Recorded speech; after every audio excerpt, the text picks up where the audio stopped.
ये चुनाव मामूली चुनाव नहीं है। इस लोकसभा के चुनाव से विधानसभा में किसका राज बने, इस बात पे भी बोर्ड लगनी है। कई ये कहते हैं हम सक्षम हैं अकेले लड़ने में, जो केवल भाजपा की मदद करना चाहते हैं। आप देखना, इस भाजपा का कांग्रेस का सुपड़ा साफ करेंगे लोग। जेजेपी खत्म होगी, उस पार्टी का तो नाम नहीं लेना चाहिए आप। वो तो उम्मीदवार भी नहीं खड़े कर पाएंगे। अगर वो कोई उम्मीदवार खड़े करेंगे तो भारतीय जनता पार्टी जो उनको इंस्ट्रक्शन देगी उस हिसाब से वो चुनाव लड़ाएंगे। कभी कांग्रेस तो कभी भाजपा अभय सिंह चौटाला के निशाने पर अक्सर ये दोनों ही राष्ट्रीय दल रहते हैं। लेकिन जजपा का सवाल जब अभय के सामने आता है तो अभय जजपा पर ऐसे तंज कसते हैं जो दुष्यंत और दिग्विजय चौटाला के लिए पचा पाना मुश्किल करते। आज इंडियन नेशनल लोकदल के राष्ट्रीय महासचिव अभय सिंह चौटाला आज सोनीपत पहुंचे और एक निजी गार्डन में आपने कार्यकर्ताओं के साथ चुनावों को लेकर बैठक की और कार्यकर्ताओं को चुनाव में मजबूती से चुनाव लड़ने का मूल मंत्र दिया। लेकिन जजपा के लोकसभा चुनाव लड़ने पर तो अभय सिंह ने सीधा बोल दिया कि जजपा तो हरियाणा में खत्म हो गई है, उस पार्टी का तो नाम भी नहीं लेना चाहिए। ये मान लो कि मैंने जो कहा वो हुआ, आज जो कह रहा हूँ वो भी होगा। आप देखना, इस भाजपा का कांग्रेस का सुपड़ा साफ करेंगे लोग। जेजेपी खत्म होगी, उस पार्टी का तो नाम नहीं लेना चाहिए आप। वो तो उम्मीदवार भी नहीं खड़े कर पाएंगे। अगर वो कोई उम्मीदवार खड़े करेंगे तो भारतीय जनता पार्टी जो उनको इंस्ट्रक्शन देगी उस हिसाब से वो चुनाव लड़ाएंगे। ऑडियो वायरल हो रही है और जिसमें वो खुद ये कह रहे हैं कि सोनीपत से नहीं लड़ना क्योंकि 5 कांग्रेस के विधायक हैं की तैयारी में है। कहाँ मानते हैं आप? तो आप ये मान लो कि मैंने जो कहा वो हुआ। अभय ने कहा कि जजपा तो लोकसभा चुनाव में अपने उम्मीदवार भी नहीं उतार पाएगी और अगर जेजेपी ऐसा कर भी देती है तो सभी उम्मीदवार बीजेपी के निर्देशों पर ही उतरेंगी। और इस मौके पर उन्होंने कुरुक्षेत्र से बीजेपी उम्मीदवार नवीन जिंदल पर जमकर निशाना साधा।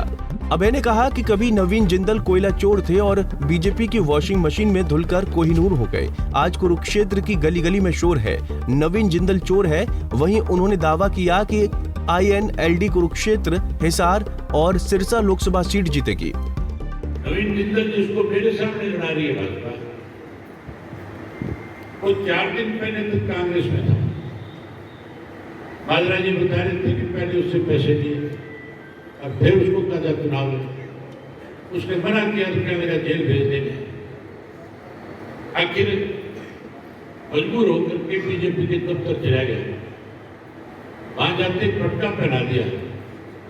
एक मशीन रखी है बीजेपी के दफ्तर में, एक कपड़े धोने वाली मशीन नहीं होती, ये आदमी धोने की मशीन ले आप धोने, और उस मशीन के अंदर फिट कर देते हैं फटका बना के 35 मिनट के, इसको उसके अंदर बांट दिया। उससे पहले मोदी ने 2014 के चुनाव के अंदर इसी नवीन जिंदल के खिलाफ कुरुक्षेत्र की धरती पे कहा था कि मैंने तिजोरी के अंदर गहना देखा है, चांदी देखी है, सोना देखा है, पैसे देखे हैं। कोयला सिर्फ और सिर्फ जिंदल की तिजोरी में है। 40,000 करोड़ का कोयला खा गया ये। और ये कहा था कि तुम अगर हमारी सरकार बना दोगे तो हम इनके खिलाफ कार्रवाई करेंगे, पाइप वसूल लेंगे और इनको जल्दी सलाखों के पीछे भेज देंगे। सरकार तो बन गई थी, लेकिन सरकार बनने के बाद कोई कार्रवाई करने की बजाय चंदा ले लिया।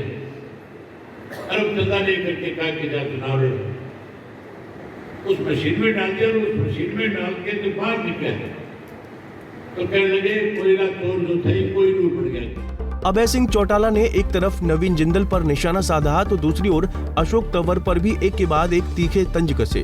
खैर, कुरुक्षेत्र और सिरसा लोकसभा सीटों पर इनेलो के लिए सबसे बड़ी चुनौती है, जिससे पार पाना अभय के लिए भी किसी अग्नि परीक्षा से कम नहीं है। सोनीपत से सनी मलिक, पंजाब केसरी टीवी। हमसे जुड़े रहने के लिए हमारे YouTube चैनल को सब्सक्राइब करें और नई वीडियो की नोटिफिकेशन के लिए बेल आइकॉन को दबाएं। अगर आप ये वीडियो Facebook पर देख रहे हैं तो लाइक जरूर करें और ज्यादा से ज्यादा शेयर करें। धन्यवाद।